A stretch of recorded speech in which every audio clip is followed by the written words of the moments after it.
Eu diria primeiro o seguinte: claro, é uma prerrogativa do presidente indicar, mas não é uma prerrogativa do presidente ter aprovado esse nome automaticamente. Senão não precisava de sabatina, né? Senão bastaria a nomeação pelo presidente. Não seria nenhuma indicação, seria uma nomeação. O fato de haver uma sabatina, do voto dos senadores ser necessário tanto na Comissão de Constituição e Justiça, como depois no plenário do Senado, né? Isso mostra que, na realidade, a prerrogativa do presidente para aí, para na indicação. Fato, porém, da gente nunca ter tido um nome rejeitado, né, desde esse episódio, ainda no século XIX, né, no início da República, ainda sob a República da Espada, lá do general Floriano Peixoto, né, isso mostra que, por outro lado, primeiro, há uma certa cautela dos presidentes ao fazerem indicação de saberem que indicam nomes que terão condições de serem aprovados. Acho que esse é um primeiro ponto.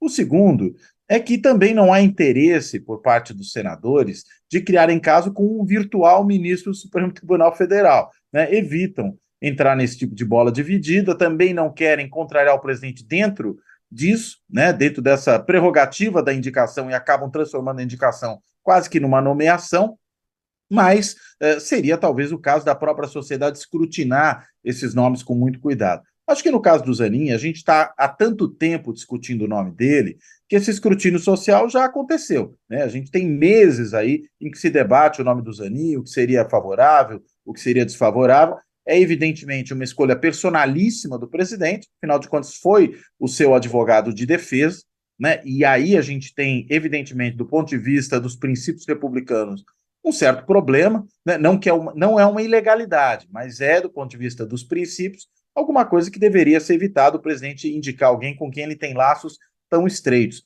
Isso não quer dizer que o Zanin será um bom ou um mau ministro, né? Isso vai depender, claro, muito mais do comportamento dele, mas aí a gente está discutindo o próprio elemento da indicação e aquilo que está presente como princípio, né, nesse momento da indicação.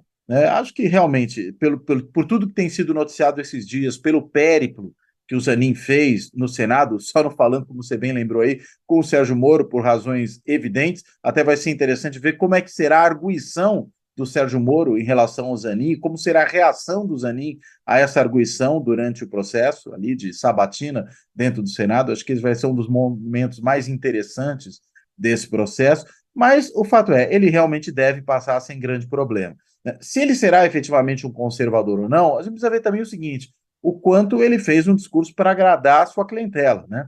Agradar o seu eleitorado. É possível que tenha feito esse discurso de agrado, né, ao eleitorado conservador dentro do Senado, senadores mais à direita, para justamente evitar problema, né? Os senadores mais ao centro e à esquerda, sobretudo aqueles que estão hoje apoiando o governo, com esses não haveria realmente dificuldade, porque não votariam contra uma indicação do presidente. O ponto estava mais na outra direção. E daí adotar esse discurso, eu diria, é no mínimo uma alternativa estratégica de quem é candidato a uma vaga ali no Supremo Tribunal Federal, né? Mas realmente há uma dúvida muito grande sobre o que pensa o Zanin sobre vários assuntos do ponto de vista substantivo. Do ponto de vista do direito de defesa, né, do princípio relativo ao devido processo, quanto a isso, acho que a gente tem bastante clareza, mais com respeito a outras questões mais de fundo, que ele pode ser levado a julgar, sobretudo quando se tratar da questão do julgamento de decisões, né, tomadas pelo Congresso, pelo Executivo, discussão de constitucionalidade. Quanto a isso, ainda há uma série de dúvidas, né? A gente simplesmente não sabe,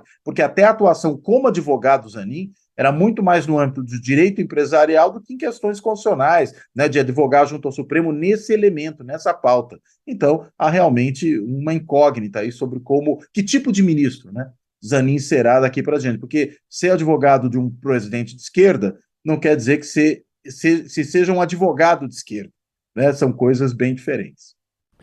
O